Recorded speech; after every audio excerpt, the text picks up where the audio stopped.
Pozdravljeni, dragi moji. Nekaj časa se vam nisem oglasila, zato imam dva zelo dobra razloga. En razlog je ta, da z Albertom delava en kar mal večji projekt za vas. To bodo webinarji, ki si jih boste lahko ogledali doma s kavča. O tem bom malo več povedala pozneje. Druga stvar pa je, da sva zdaj končno pripravila najin apartma v Bohinju, ki ga oddajava.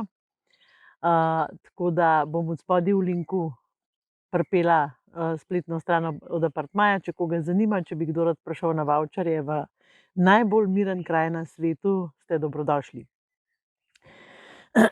Ja, pa še to bi vas rada prosila, če imate kakšna vprašanja, želje, karkoli, zapišite od spodaj v komentarje na YouTubu, ne na Facebooku, na YouTubu zapišite v komentarje vaše vprašanja, vaše pripombe, vaše želje. Lajkajte posnetke, tako da bom jaz potem lahko imela kakšne ideje za naslednjič.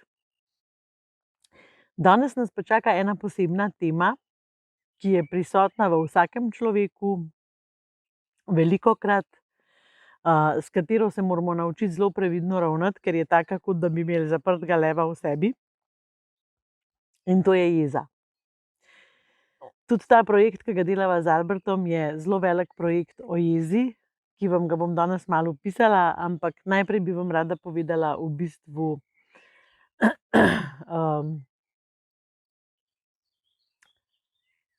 to, kako v bistvu se ta jeza širi, kako je nalezljiva, kako nas na nek način niso nikoli učili z njo skupaj živeti. V enih družinah jo prepovedujejo, v drugih jo dovoljujejo. Je zelo dovoljeno čustvo. Midva z Albertom pa v vseh teh letih, ki se ukvarjava s terapijami, z delavnicami, s starši, s posamezniki, s pari, ugotavljava, da je v bistvu jeza tisto, ki največkrat poruši odnose do te mere, da jih je zelo težko nazaj popraviti, sestaviti, zaceliti, jim dati neko upanje. Jeza se izraža v bistvu na zelo veliko načinov, in vsi ti načini so v glavnem rušilni načini. Mi takrat vpijemo, kritiziramo, razbijamo, lahko postanemo celo nasilni, ponižujemo, veliko govorimo nekih stvari, ki jih sicer nikoli ne bi izrekli, ker nam je kasneje žal.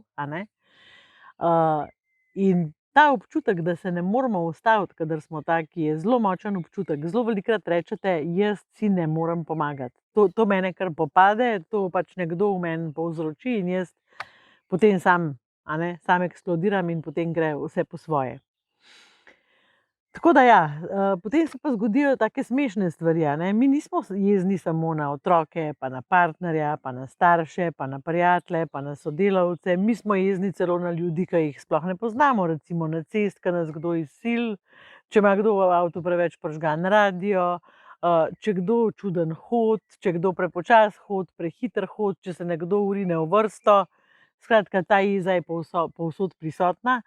In potem gremo še dlje. Mi smo jezni tudi na hrano, ki se nam zažge. Mi smo jezni na krompir, ki se razkuha. Mi smo jezni na plin, ki ga zmanjka v štedilniku. Skratka, znamo biti jezni na milijon stvari. In s tem si povzročamo strahotno breme v telesu, strahotno stisko. Naše telo zelo, zelo težko uravnoteža vsa ta čustva in vsa ta naša vedenja, za katera nam je kasneje največkrat žal. To se pravi, zdaj sem vam hotela samo pokazati, kako znamo biti jezni na čisto vsako stvar, še na travo, ki narobe raste, prehit ali pa počas ali pa ne vem kako. To je v nas. In glejte, jeza je nekaj, kar je naše in s tem ni nič narobe. Zaradi tega mi nismo slabi ljudje, zato ker pa bi bili vsi ljudje slabi. Jezo imamo v bistvu zato, da se na nek način zaščitimo. Jeza nam pomaga preživeti, kadar nam je težko, kadar izgubimo občutek varnosti, kadar izgubimo ravnotežje.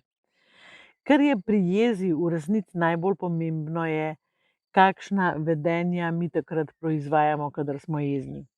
Ali se poznate toliko, da bi znali reči, jaz takrat preklinjam, razbijam, žalim, ponižujem, čutim nasilje v sebi.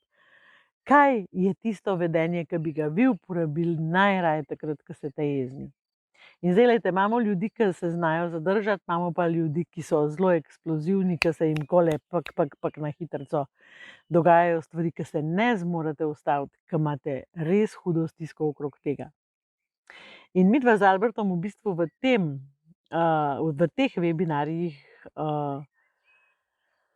ki jih bova razdelila na več sort jez. Jeza nase bo najprej, potem bo jeza v partnerstvu, potem bo jeza pri vzgoji za mlajše otroke, za najstnike, potem bo jeza do staršev, jeza v službi. Skratka, razdelila jo bova zaradi tega, ker je tudi to zelo zanimivo, da nekje mi to jezo zelo zlahka uravnotežimo, recimo na delovnem mestu, ko pa pridemo domov, si pa dovolimo vse. Naj vas ne bo sram, zato ker takih ljudi je veliko. Mi smo tako narejeni. Za 4 stenami se marsikaj dogaja, pravijo. In moj namen, ali pa najin namen z Albertom je, da pač to, kar se dogaja za 4 stenami, nekako ustavimo, da naredimo lepše življenje v družini in da tudi seveda se otroci počutijo bolj varno in dobijo, če drugega ne, tudi lepši model, kot smo ga dobili mi sami. Tako da zelo pomembno je vprašanje, kako se umiriti. Zelo pomembno vprašanje je, kako razumeti mojo jezo, kako vi razumete jezo, svojo jezo. A jo ignorirate, a vas je sram, a ste jezni zaradi tega, ker ste jezni. A veste, kaj je to atomska bomba? Skratka, kaj so vaši občutki, ko pomislite na to, ali pa kaj so vaši občutki takrat, kadar bi želeli pač izraziti to jezo? Imamo tudi ljudi, recimo, ki zamrznejo, ki so jezni in zamrznejo in nič ne naredijo. Imajo to v sebi. In kar bi vam rada povedala je, da ta jeza, ki jo mi na napačen način oziroma na škodljiv način izražamo z našimi neprimernimi vedenji, vpliva na naše zdravje, vpliva na odnose okrog nas, je zelo rušilna, to je res atomska bomba ali pa virus, to je tako kot virus, je tudi nalezljiva. Skratka, ko smo mi jezni na nekoga, je pač človek nasproti nas zelo hitro jezen nazaj. To vidite v partnerskem odnosu ali pa recimo, če se na cesti kdaj razjezite. Poleg tega pa škoduje lepoti. Zakaj škoduje lepoti? Zato, ker kadar smo jezni, se grdo držimo. Tako. In noben se ne bi hotel tako držati. Ziher bo mene Izak dal tako na to sliko, ampak ja, bom preživela. Ker tudi jaz sem kdaj jezna. Jaz sem recimo bila danes že veliko jezna, zaradi tega, ker sem mogla izpolnjevati neke obrazce, ki mi niso šli najbolj od rok in nisem razumela, kaj ti obrazci hočejo od mene in a me bojo pripeljali na željeni cilj ali ne. Čisto sem bila zgubljena. In potem sem postala tudi jezna in jaz sem zelo hvaležna za to, da imam ljudi, ki jih lahko prosim, da mi pomagajo k rešitvam. In veliko stvari sem se okrog te jeze že naučila. Tako da te webinarji, prvi bo zelo kmalu ven prišel, to je jeza nase, potem naslednji bo jeza v partnerstvu. Mislim, da bo to vse tam v roku 14 dni, 3 tednov na najini spletni strani, kjer boste imeli konkretna vprašanja, konkretne vaje, konkretna pojasnila na živih, ta pravih primerih, ki sva jih v bistvu, sva jaz pa Albert ponudila zelo veliko najinih primerov, osebnih. Zato, da se boste lahko identificirali in da boste lahko najdeli mogoče načine, kje si vi lahko pomagate.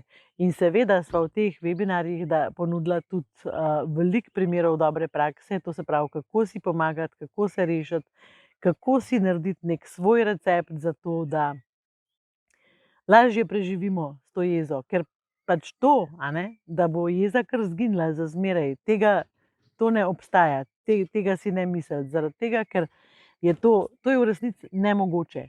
Mi jezo potrebujemo, mi se z jezo zaščitimo. Tako da ni cilj ta, da mi pač jezo čist izbrišemo iz naših občutkov. Cilj je ta, da mi v bistvu tej jezi pomagamo se umiriti, da ji pomagamo postaviti nazaj ravnotežje, da znamo izbirati takrat vedenja, ki ne uničujejo in ne rušijo nas in odnosov okoli nas. Evo, toliko na hitro, jaz upam, da sem povedala vse. a ne. Kar sem želela v tem videu povedati. Ta video je res nastajal dolgo časa, skozi se je nekaj zgodilo, da sem ga premikala sem pa tja, tako da je zanimivo to. Ja, upam, da bom naslednjega posnela prej, tako da se vidimo v naslednjem videu, verjetno čez nekaj dni. Čau, čau!